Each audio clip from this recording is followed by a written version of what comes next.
ಬಿಜೆಪಿಯಿಂದ ಉಚ್ಚಾಟನೆ ಆದ್ಮೇಲೂ ಕೂಡ ಯತ್ನಾಳ್ ಮಾತ್ರ ಯಾವುದೇ ಕಾರಣಕ್ಕೂ ಕೂಗಿಲ್ಲ. ಹೊಸ ಪಕ್ಷ ಕಟ್ಟುವಂತ ಕಹಳೆ ಮೊಳಗಿಸಿದಂತ ಯತ್ನಾಳ್ ಇದೀಗ ಅದಕ್ಕೆ ಬಲ ತುಂಬುವಂತ ಕೆಲಸ ಮಾಡ್ತಿದ್ದಾರೆ.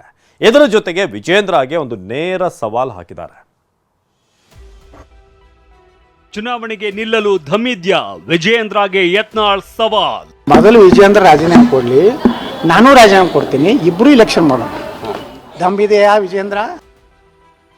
ಪಕ್ಷ ಕಟ್ಟೋದು ಸುಲಭವಲ್ಲ ಎಂದ ಯತ್ನಾಳ್, ಮುಂದಿನ ಪ್ಲಾನ್ ಏನು? ಹಿಂದೂ ಮತಗಳು ವಿಭಜನೆ ಆಗಬಾರ್ದು, ಆ ಒಂದು ಭಯದಿಂದ ನಾನು ಬಹಳ ಚಿಂತನೆ ಮಾಡ್ಲಕತ್ತೀನಿ. ಏನು ಪಾರ್ಟಿ ಮಾಡೋದು ಗಿಡುದು ಅಂದ್ರೆ ಅಷ್ಟು ಈಜಿ ಇಲ್ಲ ಇದು. ರಾಗಿಣಿ ಸಂಜನಾ ವಿರುದ್ಧ ಡ್ರಗ್ಸ್ ಕೇಸ್, ಯತ್ನಾಳ್ ಹೊಸ ಬಾಂಬ್. ಇದನ್ನು ಕೇಳಿದ್ರಲ್ಲ, ಸಿನಿಮಾ ನಟಿಯರು ಇದನ್ನ ಏನದು ಡ್ರಗ್. ಬಿಜೆಪಿ ಒಬ್ಬ ಹಾಯ್ ಹಲೋ ನಾಯಕನ ಡಿಲೀಟ್ ಮಾಡ್ತಿದ್ದವೆಲ್ಲ. ಅದೇ ಗರ್ಜನೆ, ಅದೇ ಆಕ್ರೋಶ, ಅದೇ ಕಿಚ್ಚು. ಬಿಜೆಪಿಯಿಂದ ಉಚ್ಚಾಟನೆಗೊಂಡ ಬಸನಗೌಡ ಪಾಟೀಲ್ ಯತ್ನಾಳ್ ಗಾಯಗೊಂಡ ಸಿಂಹದಂತೆ ಗರ್ಜಿಸ್ತಾ ಇದ್ದಾರೆ. ವಿಜೇಂದ್ರ ಯಡಿಯೂರಪ್ಪ ವಿರುದ್ಧ ನಿರಂತರವಾಗಿ ಬೆಂಕಿ ಉಗುಳುತ್ತಲೇ ಇದ್ದಾರೆ.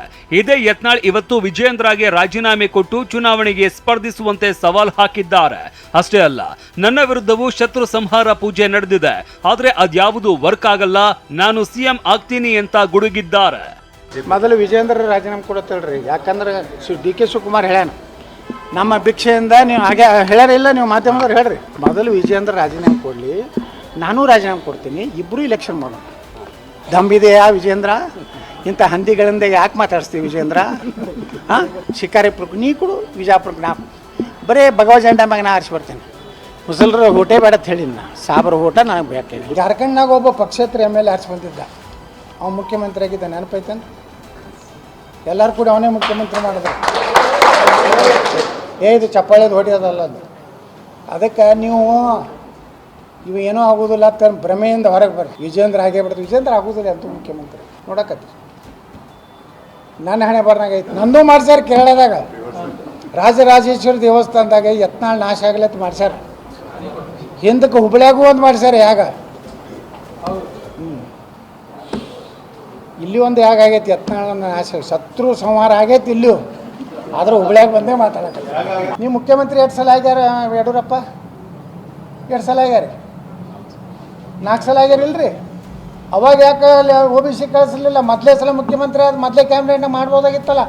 ವೀರಶೈಲಿಂಗ ಅಂದ್ರೆ ನೀವು ಮಾಡಿದ ಭ್ರಷ್ಟಾಚಾರ ಕೆಲಸದ ಸಲಾಗಿ ಇದನ್ನು ಉಪಯೋಗ ಮಾಡ್ಕೋತೀರಿ. ಅದು ಕೇಳಿದ್ರು ಅವರು ಅಮಿತ್ ಶಾ ಲಿಂಗಾಯತ ವಿರೋಧಿ ಅಲ್ಲ, ಇದೇ ಪುಣ್ಯಾತ್ಮನ ಲಿಂಗಾಯತ ವಿರೋಧಿ. ಇದರ ಮಧ್ಯೆ ಯತ್ನಾಳ್ ಸ್ಯಾಂಡಲ್ವುಡ್ ನಟಿಯರಾದ ರಾಗಿಣಿ ಮತ್ತು ಸಂಜನಾ ಗಲ್ರಾನಿ ವಿರುದ್ಧದ ಡ್ರಗ್ಸ್ ಕೇಸ್ ವಿಚಾರವಾಗಿ ಹೊಸ ಬಾಂಬ್ ಹಾಕಿದ್ದಾರೆ. ಇಬ್ಬರ ಡ್ರಗ್ಸ್ ಕೇಸ್ನಲ್ಲಿ IPS ಅಧಿಕಾರಿಯೊಬ್ಬರ ಕೈಚಳಕ ಇದೆ. ನಟಿಯರ ಮನೆ ಮೇಲೆ ದಾಳಿ ಮಾಡಿದ್ದಾಗ ಆ ಅಧಿಕಾರಿ ಬಿಜೆಪಿಯ ಮಹಾನಾಯಕನ ಮೆಸೇಜ್ಗಳನ್ನ ಡಿಲೀಟ್ ಮಾಡಿದ್ದಾರೆ ಅಂತ ಆರೋಪಿಸಿದ್ದಾರೆ. ಇದನ್ನು ಕೇಳಿದ್ರಲ್ಲ, ಸಿನಿಮಾ ನಟಿಯರು ಇದನ್ನ ಏನದು ಡ್ರಗ್ ಕೇಸ್ ಆಯ್ತು. ಈಗ ಈ ಎಲ್ಲ ಹೊರಗೆ ಬಂದ್ರಲ್ಲ ಅವರು. ಅಲ್ಲಿ ಒಬ್ಬ IPS ಅಧಿಕಾರಿ ಹೋಗ್ತಿದ್ದವ್ರು ಹೀರೋಯಿನ್ಗಳ ಮನೆಗೆ ರೇಡ್ ಆಗ್ತಿದ್ದ. ಮೊದಲೇ ಕೆಲಸ ಏನು ಮಾಡ್ತಿದ್ದು ಗೊತ್ತೈತಂತ, BJP ಒಬ್ಬ ಹಾಯ್ ಹಲೋ ನಾಯಕನ ಡಿಲೀಟ್ ಮಾಡ್ತಿದ್ದವೆಲ್ಲ IPS ಅಧಿಕಾರಿ. ರಾಗಿಣಿದು ಎಲ್ಲೋಯ್ತು ಕೇಸ್ ಹೇಳ್ರಿ? ಇವತ್ತು ಡ್ರಗ್ ಏನಾದರೂ ಕರ್ನಾಟಕದಲ್ಲಿ ಡ್ರಗ್ ತಗೋರು ಹೋಗಿಬಿಟ್ಟಾರ ಅಥವಾ ಡ್ರಗ್ ಸಿಗಲಾಗಿತ್ತು? ಇನ್ನು ಉಚ್ಚಾಟಿತ ಶಾಸಕ ಯತ್ನಾಳ್ ಪರ ಇದೀಗ ಇಡೀ ಪಂಚಮಸಾಲಿ ಸಮುದಾಯ ನಿಂತಿದೆ. ಪಂಚಮಸಾಲಿ ಜಯಮೃತ್ಯುಂಜಯ ಸ್ವಾಮೀಜಿ ಉಚ್ಚಾಟನೆ ಖಂಡಿಸಿ ಹೋರಾಟಕ್ಕೆ ಮುಂದಾಗಿದ್ದಾರೆ. ಯತ್ನಾಳ್ ಪರ ನಿಲ್ಲೋದಕ್ಕೆ ಇಡೀ ಸಮುದಾಯಕ್ಕೆ ಕರೆ ಕೊಟ್ಟಿದ್ದಾರೆ. ಮೇ 11ರಂದು ವಿರಾಟ್ ರಾಷ್ಟ್ರೀಯ ರ್ಯಾಲಿ ಹೆಸರಿನಲ್ಲಿ ಸಮಾವೇಶಕ್ಕೆ ಸಿದ್ಧತೆ ಮಾಡಿಕೊಂಡಿದ್ದಾರೆ. ಅವ್ರ ಕಷ್ಟ ಕಾಲದಲ್ಲಿ ನಾವು ಹೊರತಿಗಿರುವಂಥದ್ದು ಅದು ನಮ್ಮೆಲ್ಲರ ಒಂದು ಕರ್ತವ್ಯ ಕಾರಣಕ್ಕೋಸ್ಕರವಾಗಿಯೇ ಇವತ್ತು ನಾವೆಲ್ಲರೂ ಅವ್ರಿಗೆ ಬೆನ್ನೆಲುವಾಗಿರುವಂಥ ಪ್ರಯತ್ನವನ್ನು ಮಾಡಬೇಕಾಗಿದೆ. ನಾಳೆ ನಿಮಗೆ ಬರ್ಬೋದು, ನಮಗೆ ಬರ್ಬೋದು, ಆ ಕುತಂತ್ರ ಮುಂದೆ ಯಾವ ರಾಜಕಾರಣಿಗೂ ಆಗಬಾರದಂಥ ಹಿನ್ನೆಲೆ ಒಳಗೆ ಇವತ್ತು ನಾವೆಲ್ಲರೂ ಒಂದು ಹೋರಾಟ ಮೂಲಕವಾಗಿ ನಮ್ಮ ಸ್ವಾಭಿಮಾನ ನಿಂತಿರೋ ಕೆಲಸಕ್ಕೋಸ್ಕರವಾಗಿಯೇ ಒಂದು ರಾಜ್ಯ ಮಟ್ಟದಲ್ಲಿ ಬೃಹತ್ ಪ್ರತಿಭಟನಾ ಸಮಾವೇಶವನ್ನು ನಾವೆಲ್ಲರೂ ಮಾಡಬೇಕು ಅನ್ನುವಂಥ ಒಂದು ಆಲೋಚನೆ ನಮ್ಮದಾಗಿದೆ. ಯತ್ನಾಳ್ ಉಚ್ಚಾಟನೆ ವಿರೋಧಿಸಿ ಬೆಂಗಳೂರಿನ ಫ್ರೀಡಂ ಪಾರ್ಕ್ನಲ್ಲಿ ಪಂಚಮಸಾಲಿ ಸಮುದಾಯ ಹಿಂದೂ ಪರ ಸಂಘಟನೆ ಪ್ರತಿಭಟನೆ ಮಾಡಿತು. ಇನ್ನು ನಿನ್ನೆ ಯತ್ನಾಳ್ ಪರ ಸ್ವಾಮೀಜಿ ಬ್ಯಾಟ್ ಬೀಸ್ತಾ ಇರೋದಕ್ಕೆ ಪಂಚಮಸಾಲಿ ಟ್ರಸ್ಟ್ನವರು ವಿರೋಧಿಸಿದ್ರು. ಶ್ರೀಗಳ ವಿರುದ್ಧ ಅಸಮಾಧಾನ ಹೊರಹಾಕಿದ್ರು. ಈ ಬಗ್ಗೆ ಇವತ್ತು ಮಾತನಾಡಿರುವ ಯತ್ನಾಳ್, ಸ್ವಾಮೀಜಿ ಬಗ್ಗೆ ಬಾಯ್ಬಿಟ್ರೆ ಹುಷಾರ್ ಅಂತ ಕಿಡಿಕಾರಿದ್ದಾರೆ. ನಾನು ಬೈ ಬಿಜಾಪುರನಾಗ ನಿಂದಿಸಿದ್ದ, ಅಲ್ಲಿ 3 ಕೋಟಿ 4 ಕೋಟಿ ರೂಪಾಯಿ ಕಳಿಸಿದ ವಿಜೇಂದ್ರ. ಮೊನ್ನೆ ಇಲೆಕ್ಷನ್ ಯಾವಾಗಲೂ ಸೋಲಿಸಲಿಕ್ಕೆ ಪ್ರಯತ್ನ ಮಾಡಿದ್ರು. ಏನು ನಾನು ಹಿಂದೂ ಕಾರ್ಯಕರ್ತರಿದ್ರು, ಹಿಂದೂಗಳು ನಾ ಹೇಳ್ದೆ ನಾನು ಸಾಹೇಬರು ಓಟೇ ಬೇಡಪ್ಪ, ನಮ್ಮ ಹಿಂದೂಗಳು ಓಟ್ ಹಾಕ. ನಾ ಆರಿಸಿ ಬಂದಿದ್ದೆ ಹಿಂದೂಗಳು ಓಟ್ ಮ್ಯಾಕ. ನನಗೇನು ಒಂದು ಮುಸ್ಲಿಮರು ಓಟ್ ಹಾಕಿಲ್ಲ, ನಾ ಅವ್ರಿಗೆ ಓಟ್ ಬೇಡಕ್ಕೆ ಹೋಗಿಲ್ಲ. ಅದಕ್ಕೆ ನಾ ಹೇಳ್ತೀನಿ, ಕೂಡಲ ಸಂಗಮ ಸ್ವಾಮಿಗಳ ಬಗ್ಗೆ ಏನಾದ್ರು ಭಾಳ ಹಗರ್ ಬಾಯಿ ಬಿಟ್ರು ಅಂದರೆ ಇನ್ನು ನಾವು ಚಾಲು ಮಾಡ್ತೀವಿ.